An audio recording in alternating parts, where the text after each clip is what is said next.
And some of the students just weren't passing that test. We had an open meeting of the school committee, and the room was packed with parents. And they were there, and they wanted to know why their children who were getting passing grades couldn't pass this test. Now, you had all the parental involvement that you wanted, and the school committee decided they could do without the test.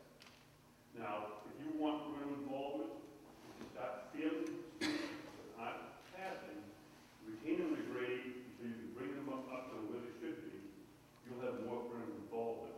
I think that what the truth is that we're failing, those students are failing in all the grades from the grammar school on up. Let's go in grammar school. The longer they stay in the school system, the more they fail. In Lewiston High School, 50% of the juniors failed in all the systems tested. And that includes the white non-Hispanic students. My question is this: why do you continue to promote students in the next grade when they haven't learned what they were supposed to learn in the grade they were in? That's to me. Yes, you want to. Be delighted. First of all, I started by saying that we have not in this country accepted a common understanding of what we'll accept as evidence that students are learning. You obviously accept the SAT as a high school standard for measuring that, because that's what you're referring to, 50%. And I would gather, say, yeah, that's what it is. I don't accept the SAT for that. And I think if you look further and you took a look from a state perspective, we're probably not that, we're probably about the average, maybe a little below the average. So your criticism of Lewiston High School should include the whole state of Maine, and on that from high school level. So let's broaden the scope and let's just call it the whole state. And I would venture to say, if you want to take that same test and put it across the country, say the whole country, because it's not just Lewiston High School. Now, the involvement of grade, and you're talking about grading, again, you based graduation or promotion on one test, which I believe is fallacious in the statement. Looking at measuring learning and deciding how kids are to be promoted, there's a significant amount of research that was done on this thing showing that retention does not work. Okay? Retaining children does not work. A student entering high school 3 years behind, 1 year behind, has a 50% more chance of not completing. 2 years, 70%, and it goes on and on. So the challenge for education is really how do you help kids to be successful when you have them and keep them positive all the way through, not failing them and telling them you're a failure and you're going to stay behind. Now, I know Joan taught at the high school, maybe she has a perspective on the SAT and how that rates. Well, the SAT is an exam really to determine if you are ready for college. And not every student is going to be ready for a four-year college. Part of the reason the SAT was brought in as the main exam was there was a fair amount of dissatisfaction with the previous test. And this was putting the SAT in as the measure was seen as a pilot project that very quickly became set in stone. And you probably don't want me to get started on the College Board, which is a for-profit company, and really should not be in the business of assessment of different kinds of learning. It's really to determine whether or not you are appropriate for college.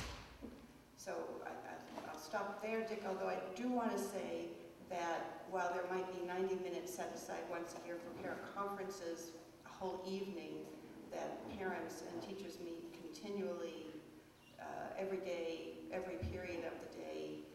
Teachers struggle with parents to work on the children. That when you have a child that you're trying to teach, part of that package is the family. And in order to really understand the child, you really need to look at the family and to get them to work alongside you. And it's something that educators have dealt with for generations and generations. I'll stop there, Dick, because you know I will continue this conversation with you another time.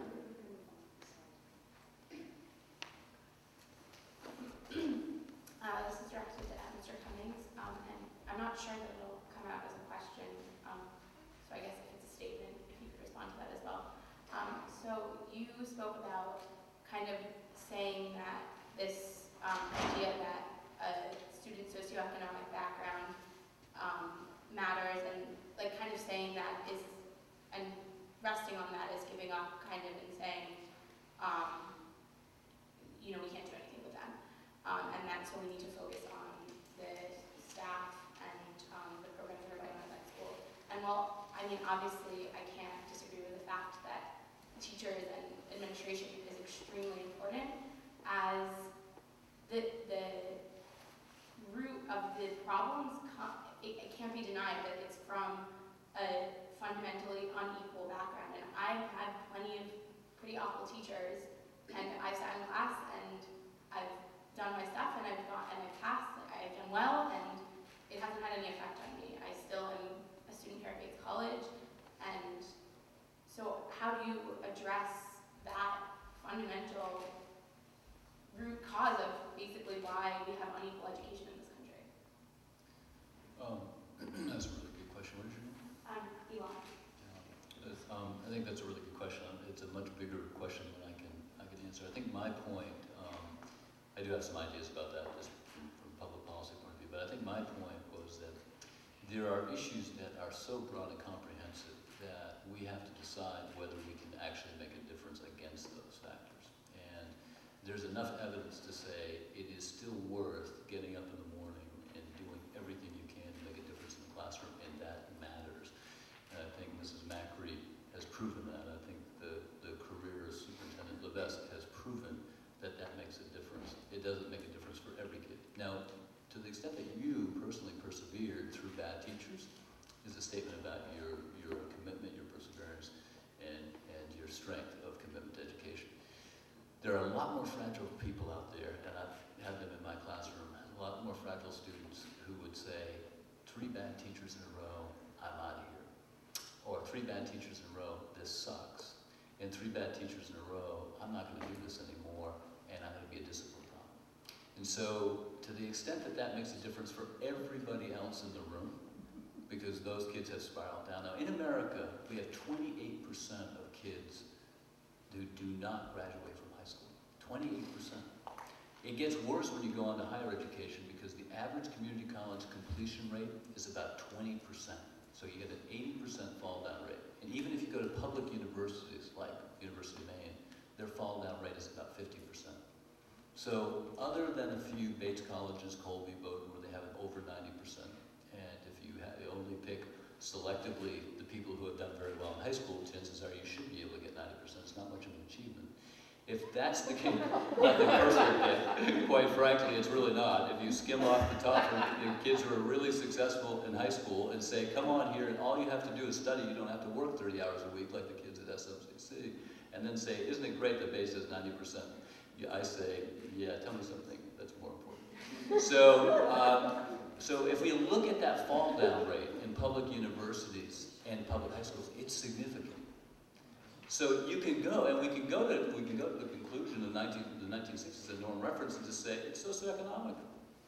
Or we can say, here's how we make that difference. Now, I have a whole bunch of discussions, it's not appropriate for this, about why I think, and Norm and I will have a beer after this and figure this out, and I'll straighten him out on the other policies like healthcare and predatory lending, and why the stimulus package matters, why straightening up Wall Street matters, and why I think the Obama administration has done a spectacular job, and I'll straighten them out later. But from my point of view, those bigger socioeconomic issues are so phenomenal that I don't think education alone can solve this. That's why partnerships with parents are really important, partnerships with business is really important, partnerships with the real world community organizations is absolutely